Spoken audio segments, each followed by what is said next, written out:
Tá? Então, por isso mesmo quando a gente fala de aquisições, a gente gasta muito tempo entendendo quem que tem o melhor produto, a melhor solução, a melhor tecnologia, porque a gente entende que fazendo assim e servindo bem os clientes, a gente vai ganhar no longo prazo e, consequentemente, o IPO acaba sendo consequência disso. Tá? Então, acho que esse é o primeiro ponto.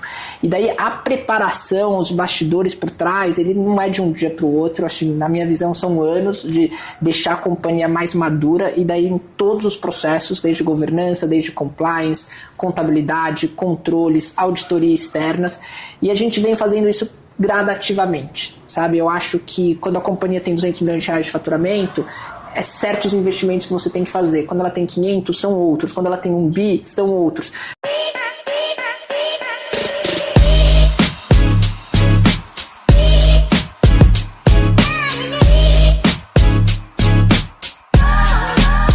Fala pessoal, estamos em mais uma edição hoje do podcast da SaaS BR Club. Hoje com um convidado super especial, inclusive já passou uma turma da Sankhya também, né? Empresa que o cara tá liderando aí à frente de estratégia, de financial. Hoje estou aqui com o André Brito. André, obrigado demais por topar bater esse papo com a gente. Estou bem feliz aí de te conhecer, a gente ainda não tinha interagido, mas acho que tem muito tema legal aí pra gente conversar. Mas, cara, se apresenta pra turma aí, acho que vai ser legal o pessoal entender um pouquinho da tua história. Bom, primeiro eu que agradeço estar aqui com vocês, tenho acompanhado vocês já há um tempo, o crescimento, as conversas são sempre muito boas, então estou muito animado de bater esse papo aqui com vocês. Só para me apresentar para a turma, meu nome é André, sou CFO da Sankhya, responsável por estratégia também, estou na companhia já faz 5 anos, eu entrei logo após a entrada do GIC, eles fizeram um aporte. Meu background vem de mercado financeiro, então trabalhei muitos anos em fundo, em banco de investimento. Eles estavam precisando de alguém para trazer governança, começar a preparar a companhia para esse próximo salto e também trazer uma estratégia de crescimento inorgânico. Então entrei lá e desde então foram 11 aquisições, muito crescimento, muita história aí para a gente contar e debater aqui hoje. Muito legal. André, para a gente começar, né? Eu acho que a ótica, pelo menos na minha percepção, né, do CFO sempre é um pouquinho diferente da ótica do CRO, da ótica do CPO, da ótica do CTO. Eu queria entender primeiro quando a gente olha para a parte de M&A, né? Eu sei que a Sankhya tem uma estratégia super forte de M&A, inclusive recomendo para a galera que está vendo aí ver o episódio com o Diego Sanches, foi bem legal, a gente acabou focando mais nesse tema. Mas falando um pouco desse viés de M&A, né? Hoje a Sankhya ela já tem uma estrutura, tanto tecnologia, produto quanto canal, que ela poderia desenvolver internamente qualquer produto, né? Talvez o desafio seja mais o tempo, né? Criar um time para isso, uma especialidade que não tenha dentro de casa. Mas no final do dia eu sei que vocês têm uma estratégia muito forte de aquisição e dá para ver que é uma estratégia muito focada em produtos complementares, né? Não produtos sobressalentes ali, ter 5 RPs, por exemplo. O próprio Diego falou isso.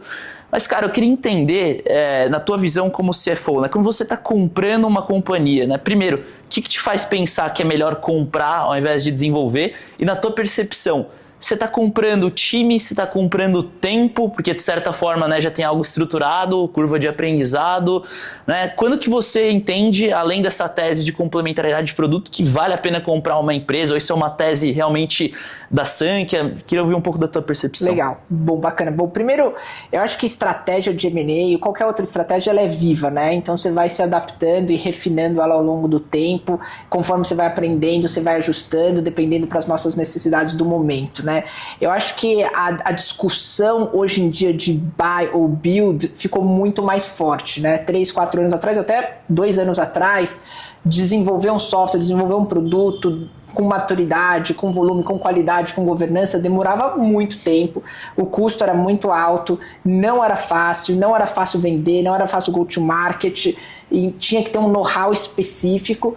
E hoje em dia, de fato, com inteligência artificial, com os lançamentos do Claude e Anthropic, muita coisa vem mudando.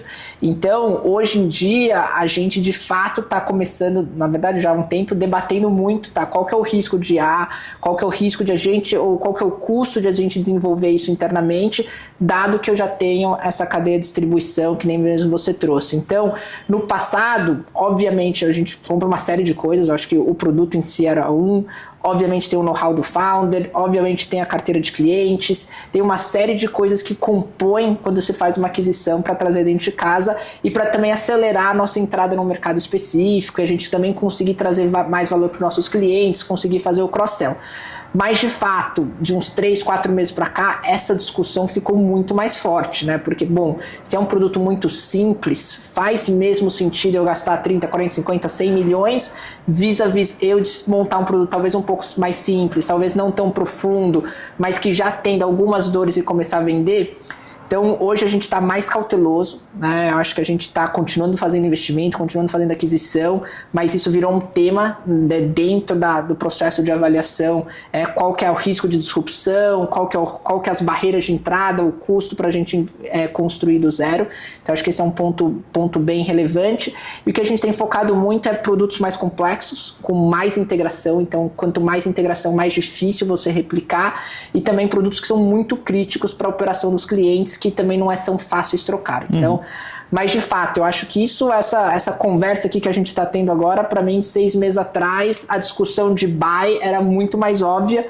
Hoje é uma discussão que você tem que ter uma discussão mais profunda e existe, de fato, caminhos para o build que antes eram um pouco mais desafiadores. Total, bela conexão, né? Hoje em dia, de certa forma, ficou mais fácil você validar uma tese, né? Você criar um produto, porque os desenvolvedores conseguem usar AI, não que qualquer um vai sair criando um produto da noite pro dia, né? Mas, todo o processo de upstream, discovery dos produtos, tudo isso ficou muito mais fácil, né? Acelerou bastante esse processo de certa forma. Conectando um pouco até, né, com essa pergunta que eu fiz sobre M&A, né? Eu sei que a Sankhya sempre declarou publicamente o interesse em fazer um IPO, né? E acho que vocês estão trabalhando para isso, inclusive imagino que a tua entrada na companhia tenha sido muito por conta disso, né? Você veio do mercado financeiro e uma companhia não abre IPO da noite para o dia, é um trabalho talvez de 5, 10 anos, né? Queria entender um pouquinho, né? Eu acho que os founders, do meu estágio, do estágio que a galera não tem nem ideia qual que é o processo, né, para você começar a pensar e cogitar ir para um IPO. Legal. Queria entender como é que começou esse trabalho lá atrás, né, como é que você estrutura isso nos pilares específicos, onde isso se conecta com a estratégia de M&A, enfim. Bacana.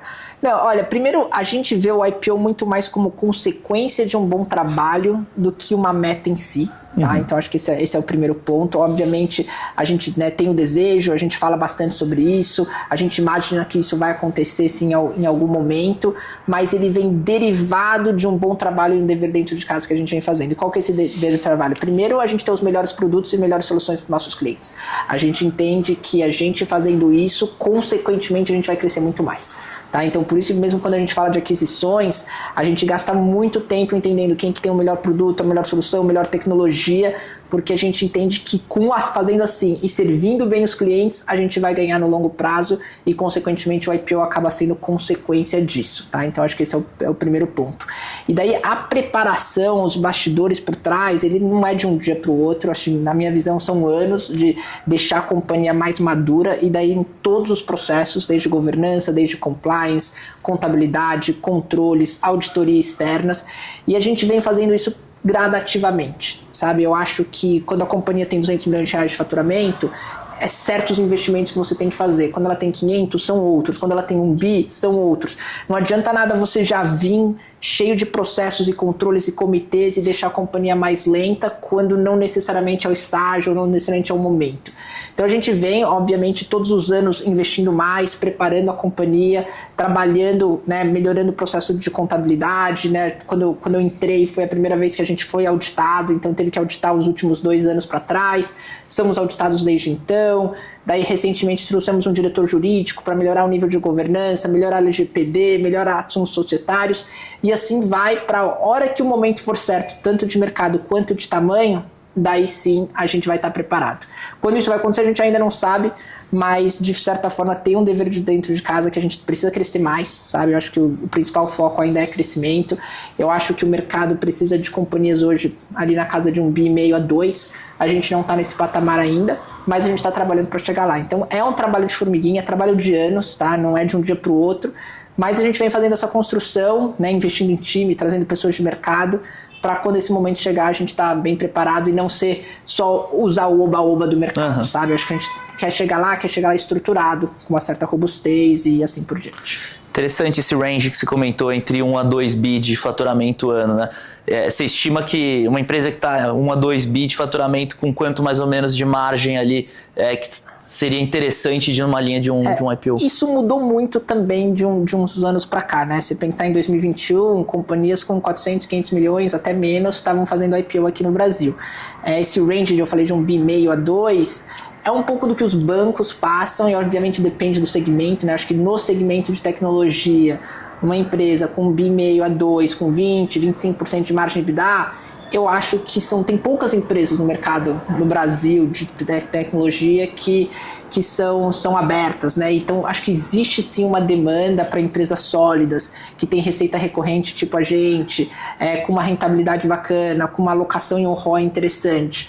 Então, de fato, essa exigência, conforme o mood do mercado, ela aumenta e diminui.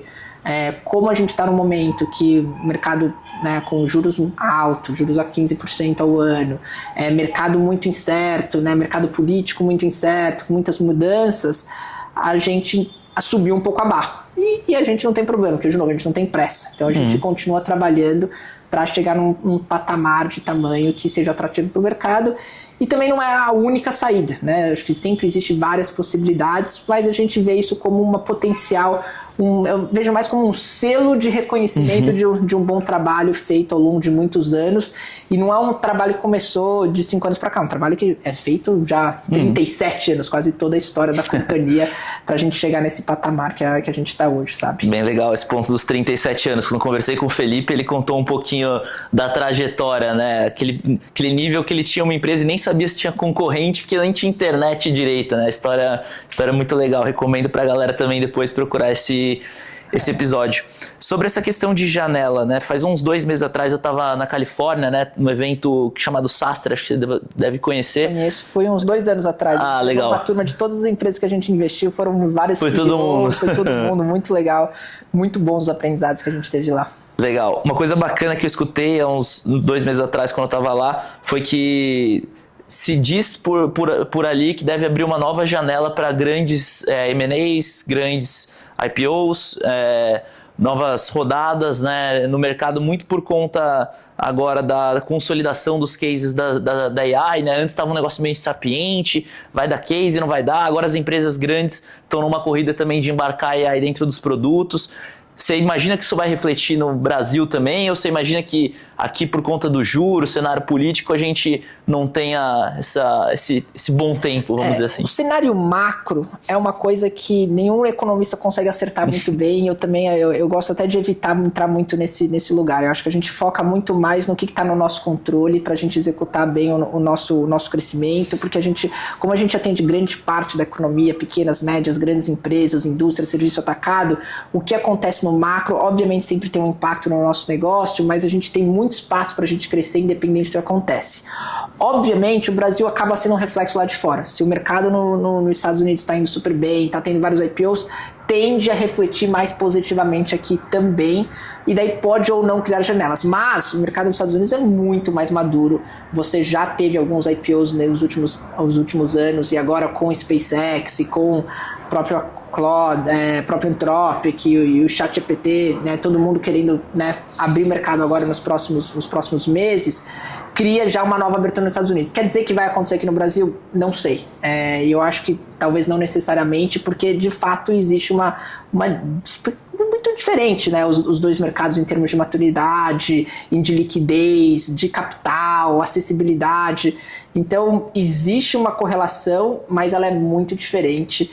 Então, é difícil falar assim, o que vai acontecer aí nos próximos anos. Todos os banqueiros sempre são muito otimistas, né? Não, esse ano vai. E ficam trazendo um pouco essas novidades. Eu sou mais pé no chão. Acho que a gente, independente, acho que a gente ainda tem muito dever de casa para fazer dentro de casa. Mas, obviamente, a gente monitora e vai avaliando o que tem no mercado, o que está acontecendo no mercado. Legal. Saindo agora um pouco do contexto macro, né? Empresa gigantesca, e voltando um pouco para o contexto de empresas um pouco menores, que é basicamente o perfil de empresas que vocês acabam comprando. Ali, empresas que estão talvez entre 1 e 3 de MRR, mais ou menos, né? Deve ser por aí. Deve ter pelo menos umas 500 dessa aqui da comunidade, né? E a galera sempre se questiona muito, né? Pô, em que momento eu deveria começar a me preparar para vender a empresa? O que eu deveria começar a olhar que eventualmente você, na tua experiência, já pegou em due diligence, que você fala, cara, isso aqui virou um baita argumento para eu tirar valor dessa empresa, eventualmente, né? Quais pontos você acha que um founder, se ele te perguntasse assim, o que eu deveria olhar para preparar a minha empresa, mesmo que eu não queira vender ela nesse momento, para ter isso basicamente redondo, que a gente sabe que quando você é founder, você tem muito pratinho para equilibrar, né? E às vezes você não foca em tudo que deveria. Eu também acredito que uma empresa ser preparada para vender, ela é igual ela deveria estar sendo operada todos os dias, sabe?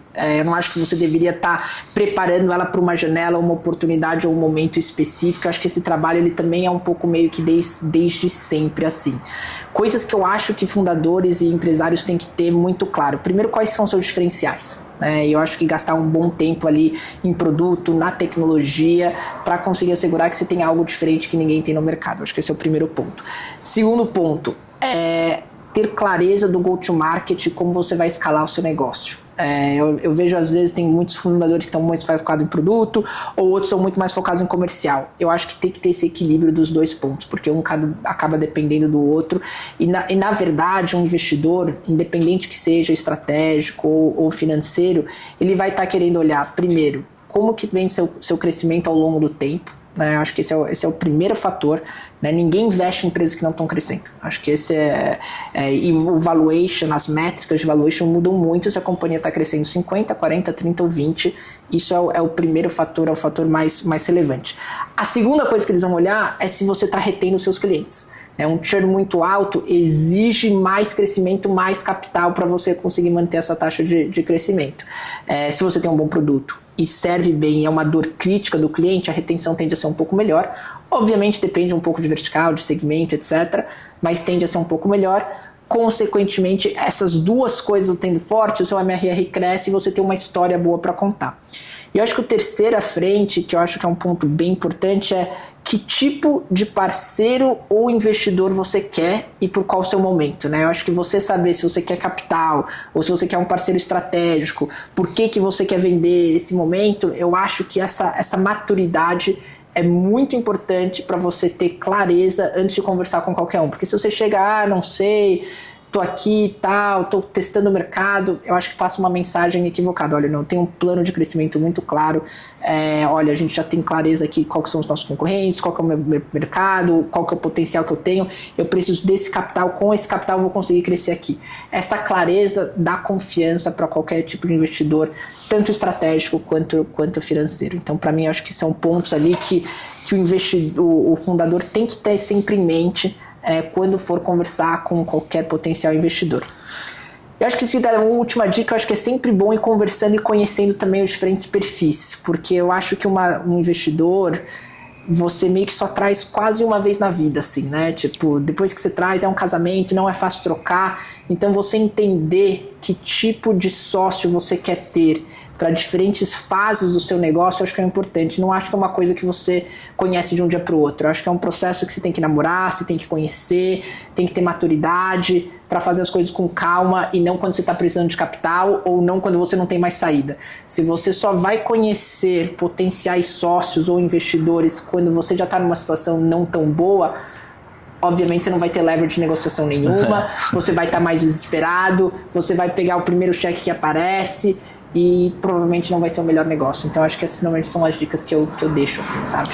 Legal. Essa pergunta que eu te fiz, né, do founder, o milhão de MRR que ele deveria estar fazendo, eu faço sempre para várias pessoas e a tua resposta foi a que eu mais gostei na história, porque você falou, pô, na verdade ele já deveria estar fazendo tudo isso, né? Porque, você para pensar, normalmente o pessoal responde, ele deveria organizar o financeiro. Mas, pô, o mínimo que a pessoa deveria ter é um DRE organizado, né? Ter as principais métricas de SaaS ali, né? Como é que você vai gerir um negócio sem isso? Segurança. Pô, você não está olhando para a segurança, teu produto vai virar uma peneira. Você está crescendo e vendendo para cliente, uma hora você vai dar um problema, independente se você vai vender a empresa ou não. Acho que o ponto que talvez pegue um pouco mais pro pro founder que pretende vender a empresa, eu acho que mesmo que tá fazendo tudo certo nesses aspectos financeiro, produto, etc., que ele tenha que se preocupar um tempo antes, ele começar uma linha de relacionamento, né? Ele conversar com os players do mercado, ele entender o valor dele, sentar com o investidor aqui, sentar com o cara de M&A ali, né? Ele começar a articular todo esse relacionamento, porque não é só, e aí, André, beleza? Compra minha empresa aí, né? Eu acho que networking é tudo na vida. Então, eu acho que esse papel, de fato, ele sai um pouco do seu dia a dia. Eu acho que você sempre tem que tomar cuidado para não perder o foco. Mas eu acho que é um papel importante do fundador, do sócio principal, tá fazendo esse networking, conhecendo o mercado. E é bom que quando você conhece outros investidores, outros players estratégicos, também sempre você acaba aprendendo uma outra oportunidade que aparece. E daí você consegue trazer isso para dentro de casa e fazer esses benches com outras empresas que também venderam, que passaram por esse processo. Eu acho que é sempre rico e ajuda na jornada também, até também para balizar a valuation. A gente ainda vê muito fundador que tem uma expectativa X ou 10X, ou não sei, e a verdade é que o mercado vai ajustando conforme o mood, né? O que acontece lá fora, o que acontece no Brasil, acaba refletindo. Então acho que também conseguir entender o momento do mercado acaba sempre sendo bom para não ser frustrado lá na frente, sabe? É muito uma questão de momento, né? Porque se parar para pensar, alguém tá vendendo a empresa, ou tá querendo ficar rico ou tá querendo vender para a empresa não morrer. É basicamente isso, né? Não tem mais capital, o negócio tá difícil. Eu conheço vários fundadores que fizeram isso, meio que deram a empresa ali, amarraram o earnout, fizeram uma loucura ali e saíram, né? Agora, o que você falou é muito real. Pô, você tem que vender a empresa na hora que você tem poder de negociação, que você tá, né, numa linha de crescimento forte e assim por diante, né? Hoje o que você olha mais, assim, em termos de métrica, né? É o crescimento da empresa, é a saúde financeira, pensando nesse estágio que a gente conversou ali, Legal. que é o que vocês compram, né? Eu acho que como a gente não compra 100%, eu acho que isso é uma diferença grande de grande parte do mercado, tá? Então, obviamente, crescimento e qualidade do produto e tecnologia é uma das primeiras coisas que a gente olha. Então, eu mencionei mais cedo, se não estiver crescendo, é bem pouco provável a gente investir, porque uma coisa é você colocar mais gás num negócio que já está funcionando. A outra coisa é você ter que reajustar todo o go-to-market ou ter que mudar o perfil. A gente entende que isso é bem mais desafiador de ajustar. Outra coisa é ter um produto que já roda super bem, você vai fazer algumas integrações e junto com o nosso principal produto fazer um go-to-market diferente. Outra coisa é você ter que mexer no produto. Então acho que isso são coisas básicas. Mas pra gente, coisas que são muito importantes. O que o fundador quer no longo prazo? Ele está comprado de fazer mais uma jornada, porque a gente vai trazer um sócio para dentro de casa. Então, se a pessoa quer sair no curto prazo, ou se ele não tem uma ambição muito longa de construir junto com a gente, pra gente acaba sendo meio que deal breaker.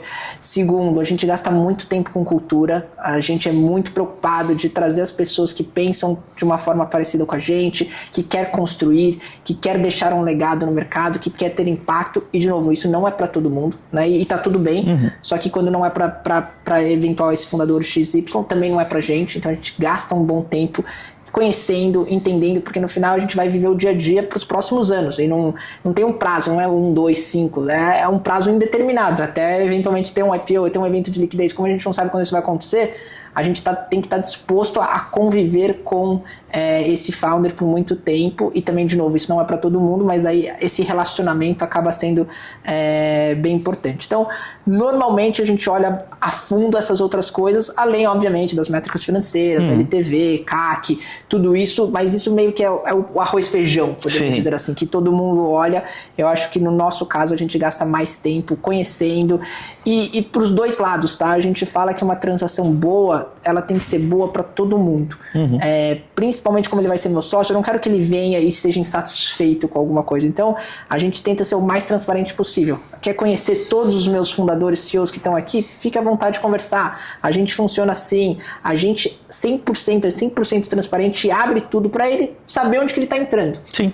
Para não ter nenhum tipo de surpresa no futuro, que eu acho que isso é a melhor forma para os dois lados, né? Tanto para o comprador quanto para o vendedor. Legal. Turma, inclusive, é bem gente boa lá. Eu conheço a galera da Mindsight, da Plumes ali, Thailand, da MeTime. Turma é muito gente boa. Acho que a gente teve muita sorte. Daí tem um pouco componente de sorte, um pouco componente de competência, né? Um mix sempre.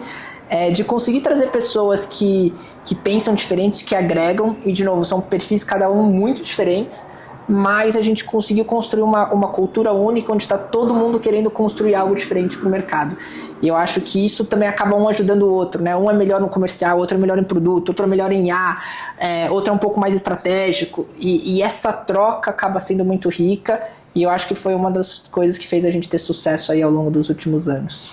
Bem legal. Voltando um pouquinho pro papel do CFO, né?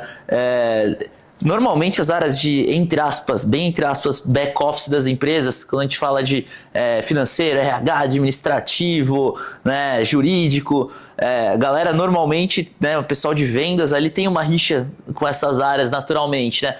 Vai travar no jurídico, o financeiro vai cortar no orçamento. Departamento antivendas. Departamento antivenda, no empresa que eu trabalhei chamavam de esquadrão antivendas. Tem muito disso, né? Mas eu já vi realmente alguns CFOs que iam numa linha, você fala, cara, não faz sentido nenhum a forma como ele distribui orçamento, né? Tipo, já vi empresa que investia anos para desenvolver um produto e na hora de fazer o go-to-market cortava o financeiro. Cara, como assim, né? Já vi alguns casos bizarros assim, mas também já vi CFOs que eram muito pró-negócio, né? Então, tá conectado com a estratégia do business, com o time de produto, com o cliente, saber o que tá acontecendo, né? Não ser aquele CFO que, explica o produto aí, o cara não sabe nem que produto faz, né? Queria entender um pouco da tua percepção, né? Você como CFO, você tenta estar conectado com os clientes, o que você acha que precisa existir de rotina, até onde o CFO tem que ir de fato, né? Nesse aspecto. Olha, eu sou suspeito para falar, eu acho que tem tipos de companhia e tem tipos de CFOs e momentos, mas eu não sei como poderia ser diferente. Eu acho que um dos benefícios de você estar na cadeira de CFO, de cadeira de estratégia, o que seja, é você conseguir ver cross a companhia, né? Como você gasta bastante tempo com alocação de recursos, etc. tal, você acaba navegando nas diferentes frentes da companhia, do comercial, produto, tecnologia, RH, financeiro, enfim, segurança, todos os temas de alguma forma você acaba se envolvendo. Então, eu não sei como você consegue tomar boas decisões se você não está vivendo a ponta. No meu caso específico, eu gosto de visitar cliente. Eu gosto de eventualmente participar de eventos comerciais, então eventos que a gente chama clientes, que a gente chama on the road, faz jantar com clientes, escuta as dores dos clientes, tenta entender as dores do comercial também, vai na ponta, conversa com muita gente. Eu acho que quanto mais pessoas você conversa, mais conexões você consegue fazer e te ajuda você a tomar melhores decisões, conversar com o CTO ou com o CPO ou com o pessoal de produto para entender como que a gente está fazendo e até inclusive discutir eventualmente algumas questões de roadmap, de estratégia que você está vendo. Eu acho que isso faz toda a diferença. Eu não sei como alguém consegue tomar decisões muito assertivas olhando puramente planilhas ou estando muito distante do business.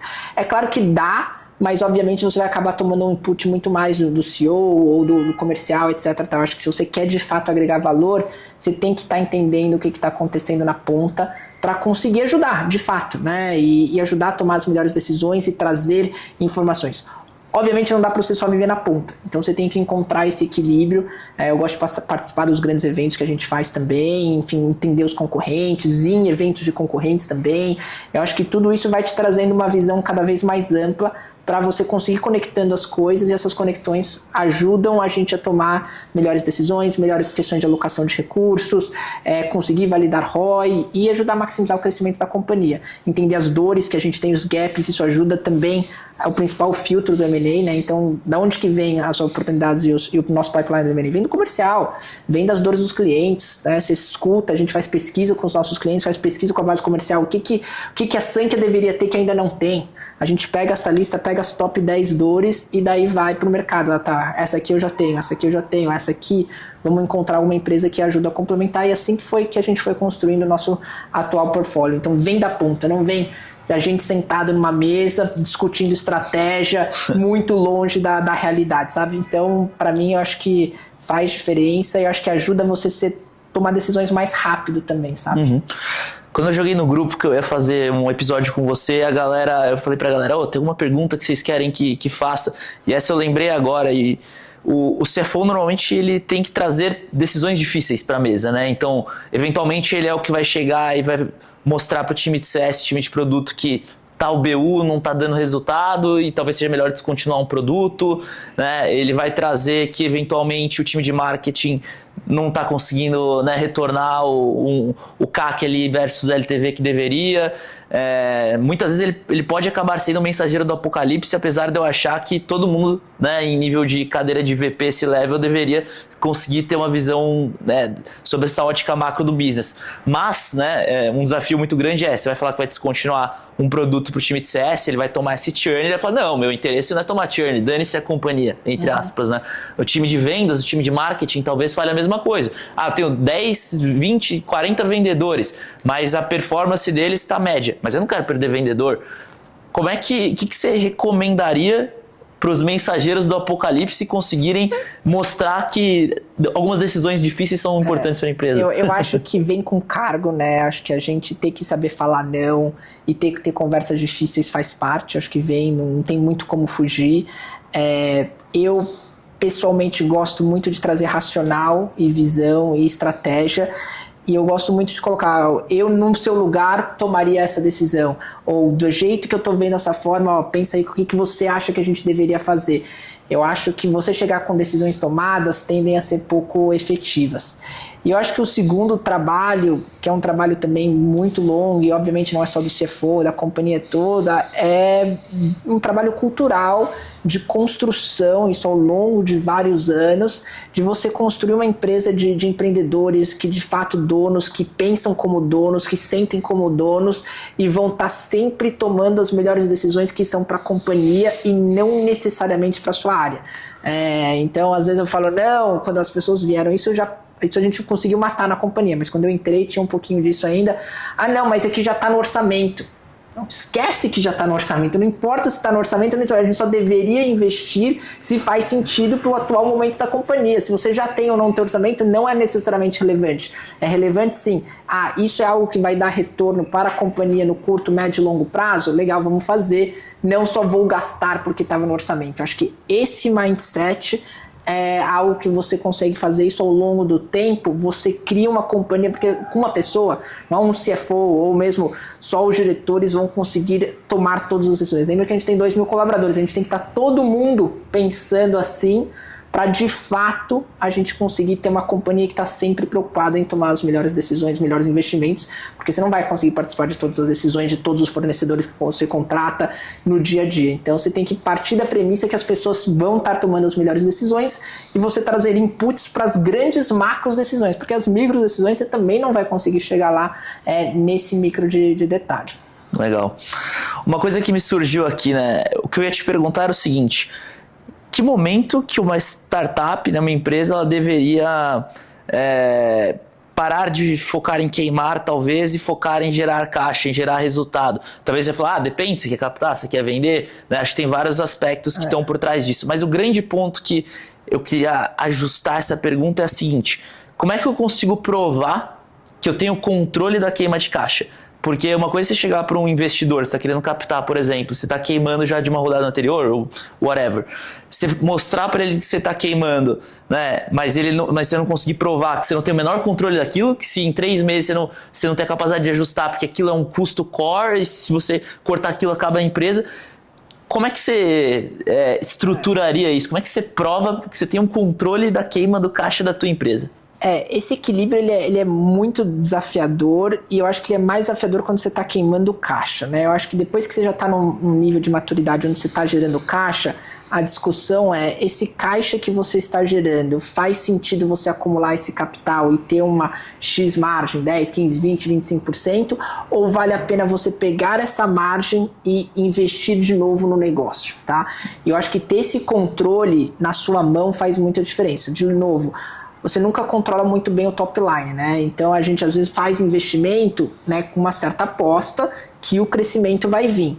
Mas você conseguir monitorar, olha, vou gastar aqui, sei lá, 1, 2 basis points adicionais para ter um crescimento de vendas X adicional, e você conseguir fazer isso e comprovar, vai deixar todos os investidores mais tranquilos.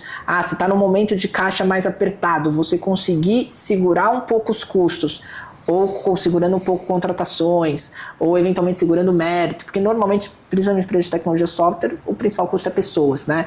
Você conseguir equilibrar isso sem impactar muito o negócio, vai também dar mais clareza para os investidores. Então, acho que depende muito de momento da companhia. A gente, por exemplo, né, como a gente tem investidores de longo prazo e a gente não tem uma necessidade de capital de curto prazo, a gente está se investindo nesse momento para crescer mais. Se você conseguir calibrar quanto adicional você investe para ter X de crescimento e desde que o CAC LTV e esse retorno para de pé, no limite, quanto mais você gastar, melhor é. Né? Então, mas de fato, isso só pode ser feito você acompanhar muito de perto se esse retorno está tá fazendo sentido, e os investidores normalmente vão cobrar isso. Então, tem que lembrar, né? O top line você nunca controla.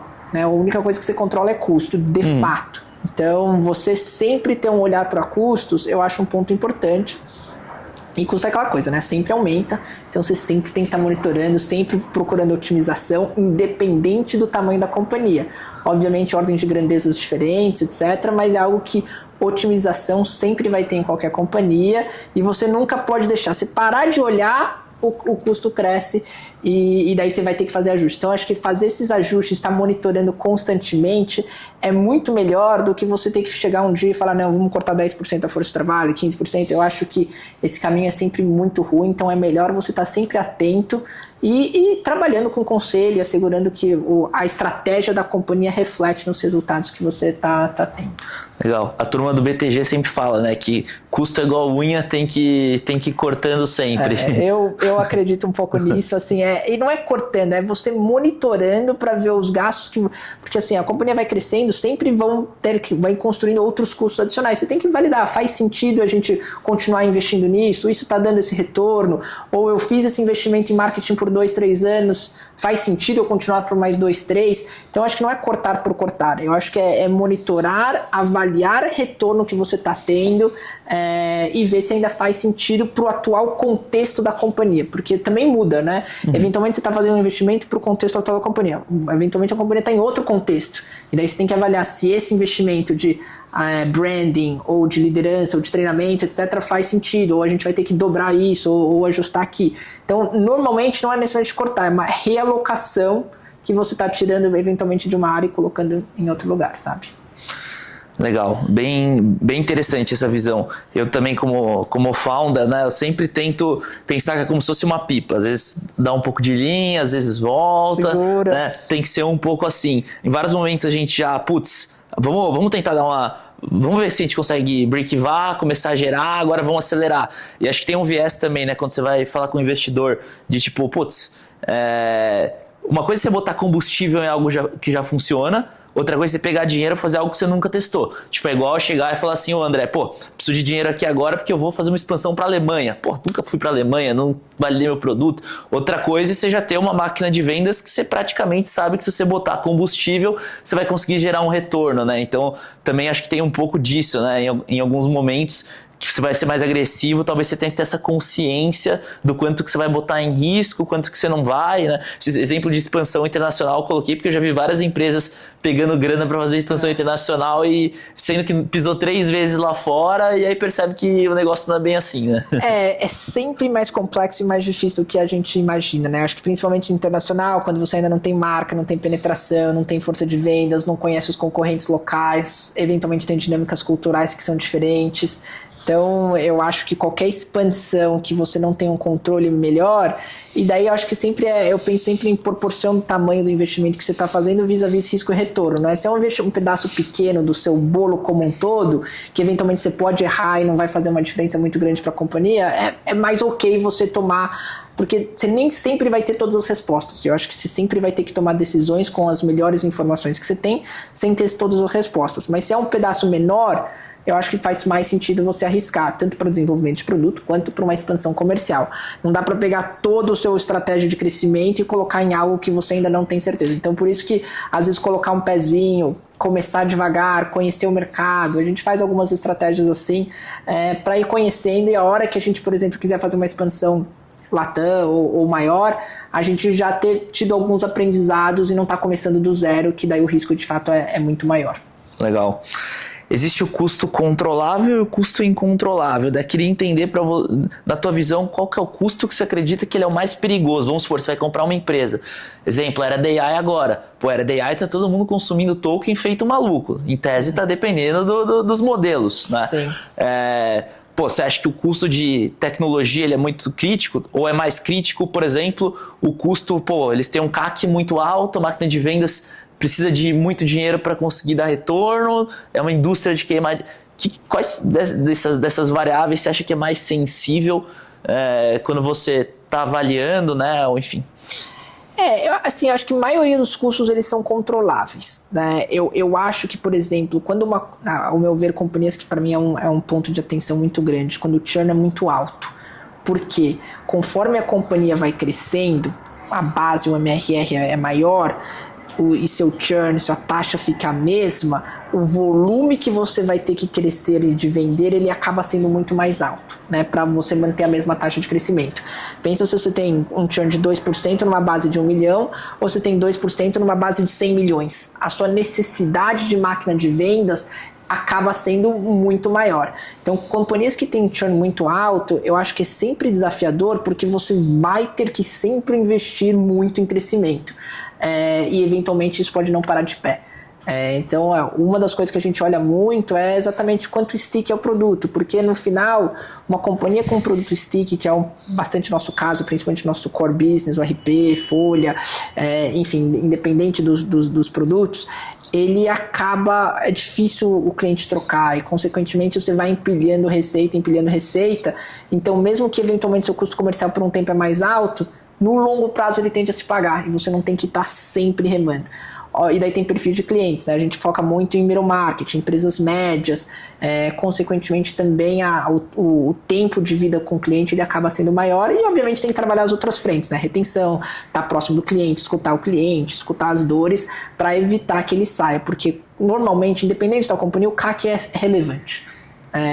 E você ter estratégias para manter o cliente e eventualmente vender outras coisas para o cliente depois que ele já está na sua base, acaba diminuindo muito o seu custo como um todo, né? Porque você já criou um relacionamento, ele já te conhece, ele conhece seu produto, você ter produtos para vender na base tende a fazer bastante sentido e não todas as empresas, principalmente nesse estágio de 1, 2, 3 milhões, têm essa estratégia.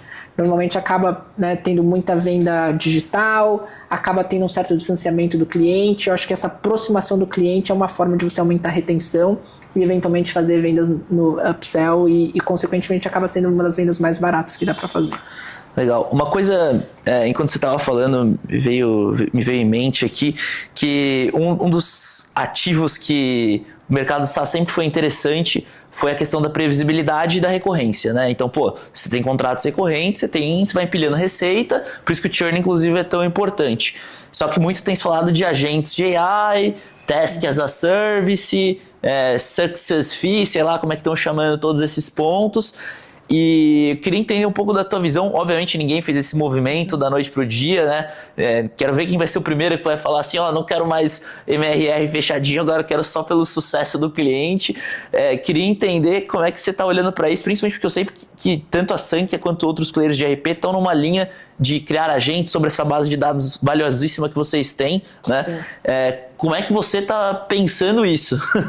Eu acho que a precificação vai mudar bastante e eu acho que é uma questão de demanda do mercado, né? O mercado vai demandar de alguma forma resultado. E consequentemente a precificação reflete um pouco o que é comum e padrão de mercado. A gente está trabalhando muito nessa frente, a gente está com vários agentes, a gente está com muitos produtos com IA e a gente tende a ter um mix dos dois, né? Então você tem essa receita recorrente pelo valor agregado que a gente já traz nos nossos principais produtos, mas a gente também entende que vai ter uma precificação e um produto por consumo ou por valor agregado, enfim, uma série de formas que a gente está pensando que na nossa visão, na verdade, o mercado ele tende a aumentar. Porque o custo de software para grandes empresas ele é muito pequeno.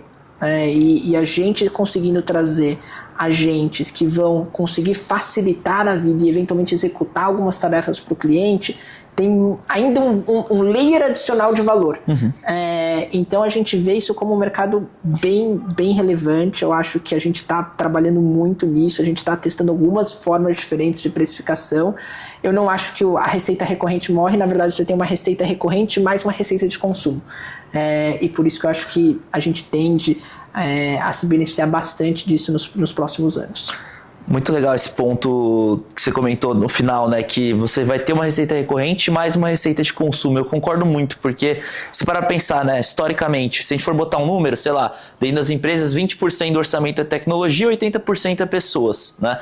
A partir do momento que você está falando de agentes, você está falando basicamente do orçamento de pessoas. Por quê? Porque se antes você precisava de 10 pessoas no RP da Sankhya, gerando nota fiscal, dando baixa em estoque, com os agentes você vai precisar de uma, talvez, né? Perfeito. Ou meia pessoa. Então, você para de disputar com orçamento de tecnologia que é limitado, você começa a disputar um orçamento de pessoas.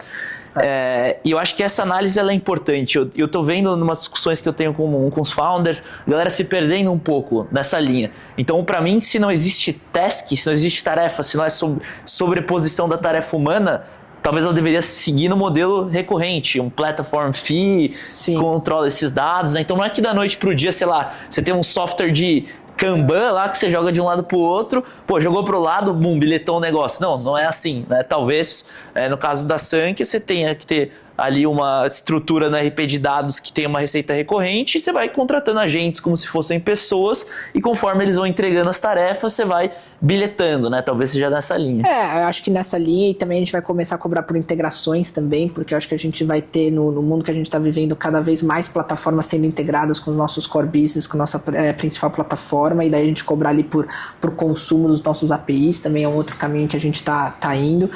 E eu acho que é isso, e eu sou muito a favor de testar, sabe? Eu acho que testar e aprender. Então, apesar de a gente ter o nosso principal modelo, você fazer alguns testes com algum produto e ver se está funcionando, se não está, aprende rápido, ajusta e vai refinando. A gente faz muito isso, acho que isso, porque se você vai mudar toda a precificação do seu principal produto de um dia para o outro, você vai ter que pensar ao longo de um ano para fazer isso, talvez você vai perder o tempo. Mas se você está lançando um novo produto, esse produto aqui que a gente está lançando novo, vamos já testar nesse novo modelo. Deu certo, agora vamos implementar para os outros e assim por diante. A gente tem muitos produtos, dá para a gente ir testando com diferentes segmentos e diferentes verticais dos nossos produtos até acertar a mão e daí falar, não, isso é o modelo perfeito e daí escalar isso olhando para frente. Legal, não, muito bacana essa visão. A gente conseguiu aterrissar bem um negócio que acho que para muita gente fica meio mixado, e para lá e para cá, como é que vai ser o price, né? É muito bacana essa questão da camada em cima de tarefas sobre, né, uma recorrência, um feed plataforma.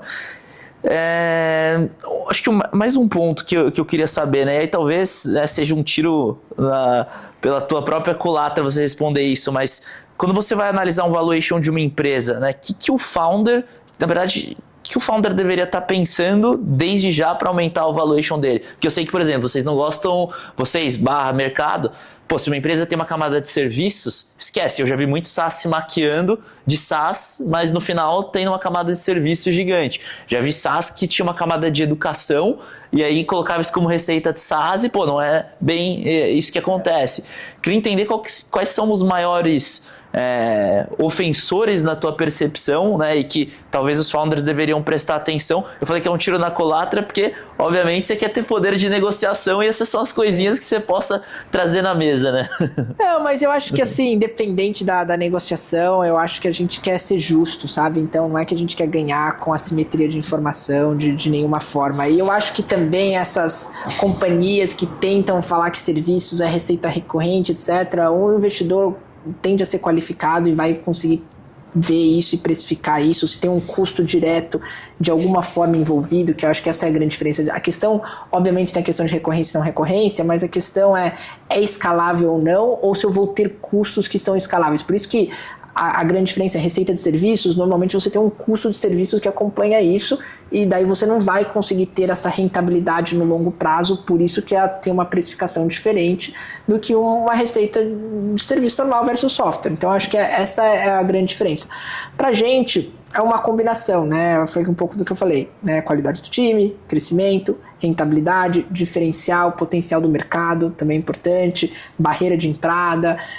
A gente acaba olhando todos esses componentes para chegar no valuation que a gente entende que é justo, e a gente normalmente faz uma projeção, a gente traz isso para valor presente, a gente entende o valor que a gente vai conseguir ter num evento de liquidez. Então acaba sendo uma combinação de fatores, não é uma fórmula mágica, mas que nem eu falei, eu acho que depende, tem um pouco de momento de mercado. Tem momento que o mercado precifica muito mais crescimento, tem momentos que precifica muito mais rentabilidade. Eu tento gostar do equilíbrio, assim, uma companhia que vem crescendo saudável, mas já conseguiu demonstrar que consegue pelo menos trabalhar no break-even, não precisa estar sempre recorrendo a investidor. A gente não gosta de colocar dinheiro adicional em companhias. A gente acha que a companhia deveria conseguir se autofinanciar, mais o braço de crescimento que a gente dá para elas, que é a nossa cadeia de distribuição. Isso por si só tem muito valor, muito mais valor do que dinheiro, porque o dinheiro você vai ter que construir seu próprio canal de distribuição. A gente já tem isso, então isso é muito valor que a gente traz para a mesa. Mas se a companhia já conseguiu demonstrar que ela consegue estar no break-even sem a gente, e a gente vai dar mais esse gás, para a gente tem bastante valor quando a gente faz a avaliação como um todo. Muito legal. Cara, queria te agradecer muito por esse papo, acho que foi muito legal. Tava até olhando o horário aqui, falei, pô, passou 1 hora já.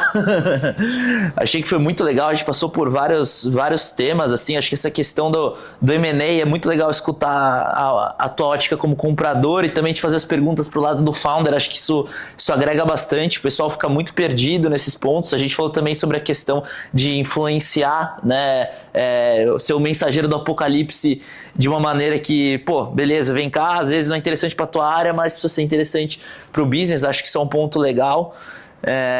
E, pô, não sei se você tem uma consideração final também, mas acho que a galera com certeza tá com a cabeça borbulhando aí. Eu ao longo do episódio foi me surgindo várias perguntas diferentes do que até eu tinha te mandado. Eu falei, pô, não, essas perguntas aqui eu acho que vão calhar bem, porque são coisas que na hora eu fui pensando, acho que são coisas que eu vejo bastante no mercado, a galera se perguntando. Não, acho que assim que é bom. Eu acho que ter um roteiro fixo também não é o ideal. Eu acho que a conversa fluiu muito bem, eu gostei muito. Eu acho que para aí todo mundo está escutando e é fundador e tem sua própria empresa, se em algum momento, né, gostaria de ter algum investimento ou gostaria de vir bater um papo, considere a gente, chama a gente. Eu acho que a gente tem vários diferenciais aí que o mercado não tem. Independentemente, se não quiser e quiser só bater um papo, discutir, avaliar momento, eu acho que essa troca é sempre muito rica, então estou super disponível aí.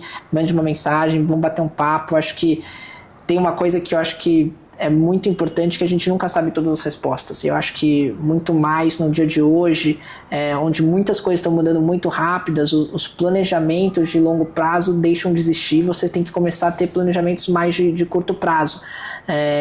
E eu acho que isso, todo mundo tem que saber que a gente não vai ter a resposta 100% correta, e você está sempre aprendendo, conhecendo, discutindo, avaliando, que nem a gente discutiu aqui, precificação, barreiras de entrada, go-to-market. Eu acho que sempre vai ter coisas para a gente a melhorar e refinar, e eu acredito muito que nessas trocas, sabe? Eu acho que, né, várias empresas estão tentando resolver dores diferentes, e vira e mexe numa conversa como essa, com uma conversa de hoje, você acaba aprendendo alguma coisa que pode ajudar a gente no nosso negócio. Então por isso que eu gosto de ser muito aberto.